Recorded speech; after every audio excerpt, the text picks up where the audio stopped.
కేసీఆర్ అవినీతి దాహానికి నిలువెత్తు నిదర్శనం కాళేశ్వరం అంటూ ఈరోజు ఇందిరాభవన్లో కాళేశ్వరంకి సంబంధించిన ఫోటో ఎగ్జిబిషన్ నిర్వహించారు ప్రభుత్వ విప్ బల్మూరి వెంకట్. ప్రస్తుతం మనతో పాటు ఉన్నారు, మాట్లాడదాము. సార్ చెప్పండి, అంటే ఈరోజు ఈ ఎగ్జిబిషన్ని నిర్వహించడానికి ప్రత్యేక రీజన్ ఏమైనా ఉందా?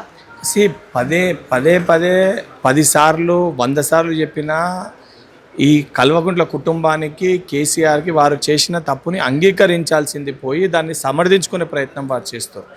ఇవాళ కూడా వాస్తవాలు ఏందో ప్రాజెక్టు కట్టిన మొదటి రోజుకెళ్ళి ఏదైతే బాహుబలి మోటార్లుగా పిలిచే కన్నపల్లి పంప్ హౌస్లో మోటార్లు మునిగిన పరిస్థితి కానివ్వండి, దాని తర్వాత దానికి సంబంధించిన కన్నపల్లి పంప్ హౌస్ కానీ అన్నారం పంప్ హౌస్ మునిగిన విజువల్స్ కానివ్వండి, ఏ రకంగా ఆ రోజు పంప్ హౌస్లు మునిగిపోయినాయి. సరే, కేవలం పంప్ హౌస్లు మునిగినాయి, రీటర్నింగ్ వాళ్ళు కూలిపోయింది, పరిస్థితి ఇక్కడి వరకు ఉంటే పర్లేదు, ముందుకు వెళ్ళడానికి ఎటువంటి ఇబ్బందులు ఉండకపోతుంది. కానీ మేడిగడ్డ దగ్గర 17వ పిల్లరు 1.586 మీటర్స్ పిల్లరు కుంగింది. ఇది బీఆర్ఎస్ పార్టీ అధికారంలో ఉన్నప్పుడే జరిగింది. పగులు ఏర్పడినాయి, క్రాక్స్ వచ్చినాయి. సో అది జరిగినాక కూడా ప్రాజెక్టు నింపినా ముందుకు వెళ్ళినా కూడా కంప్లీట్గా ప్రాజెక్టు కూలిపోయి వందలాది గ్రామాలు వేలాది మంది ప్రజల ప్రాణాలు పోయే పరిస్థితి ఉంటుందని చెప్పి నేషనల్ డ్యామ్ సేఫ్టీ అథారిటీ చాలా క్లియర్ కట్గా రిపోర్ట్ ఇచ్చింది. సో దానిపైన ఎక్స్పర్ట్స్ని పెట్టి ఏ రకంగా దీన్ని ఉపయోగంలోకి తీసుకురావాలని చెప్పి ఆల్రెడీ ప్రభుత్వం దానిపైన పనిచేస్తుంటే ఈరోజు 9 రోజుల్లో 9,000 కోట్లు రైతుల అకౌంట్లలో వేసి రైతులు సంతోషంగా ఉన్నారనే దాన్ని జీర్ణించుకోలేక కడుపు మంటతోటి రైతులు వాళ్ళకు ఓట్లు లేదని ఒక కోపంతో కక్షతోటి దాన్ని నింపండి, వందలాది గ్రామాలు మునిగిపోయినా పర్లేదు, వేలాది మంది ప్రజల ప్రాణాలు పోయినా పర్లేదు అనే ఒక అక్కసుతోటి శాడిస్టులకి ఈరోజు బీఆర్ఎస్ పార్టీ నాయకులు మాట్లాడుతారు. కనీసం ఈ రకంగా ఫోటో ప్రజెంటేషన్ అన్న చూపిస్తే వాళ్ళ కళ్ళు తెరుచుకొని సోయితోటి తెలంగాణ ప్రజలకి బహిరంగ క్షమాపణ చెప్తారని ఒక ఉద్దేశంతో దీన్ని ఏర్పాటు చేసినాము.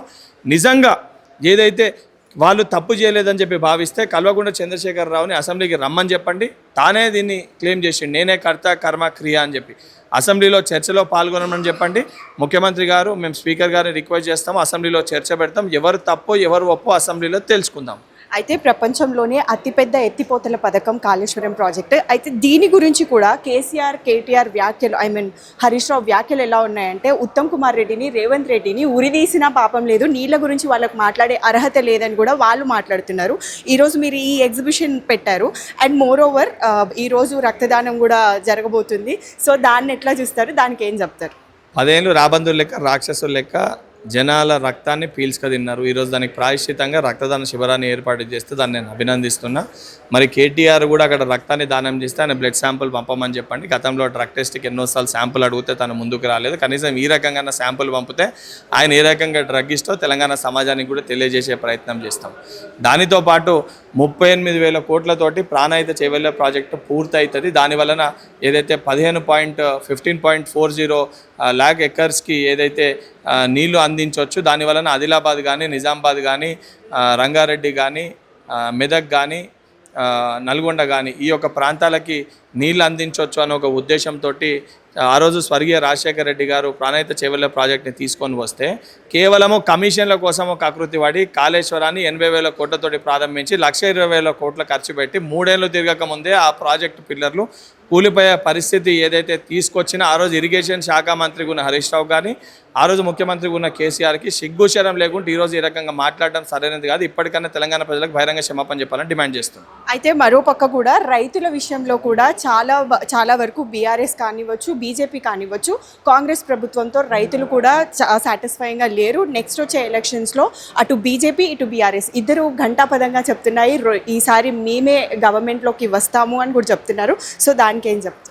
భారతీయ జనతా పార్టీ కూడా ఈరోజు ఇండైరెక్ట్గా బీఆర్ఎస్ పార్టీని ప్రొటెక్ట్ చేసే ప్రయత్నం చేస్తుంది. భారతీయ జనతా పార్టీ నాయకులు కూడా గతంలో కాళేశ్వరంలో అవినీతి జరిగింది, దీన్ని సిబిఐకి అప్పచెప్పమనంటే దాన్ని సిబిఐ కూడా అప్పచెప్పినాము. దానిపైన చర్యలు తీసుకోవాల్సింది పోయి బీఆర్ఎస్ పార్టీ కేసీఆర్ని ప్రొటెక్ట్ చేసే ప్రయత్నం చేస్తారు. వీళ్ళిద్దరు కూడా ములాఖాతే కావాలని చెప్పని తెలంగాణ ప్రజలకు అన్యాయం చేసే ప్రయత్నం చేస్తారు. ప్రజలు ఇవన్నింటినీ కూడా గమనిస్తారు.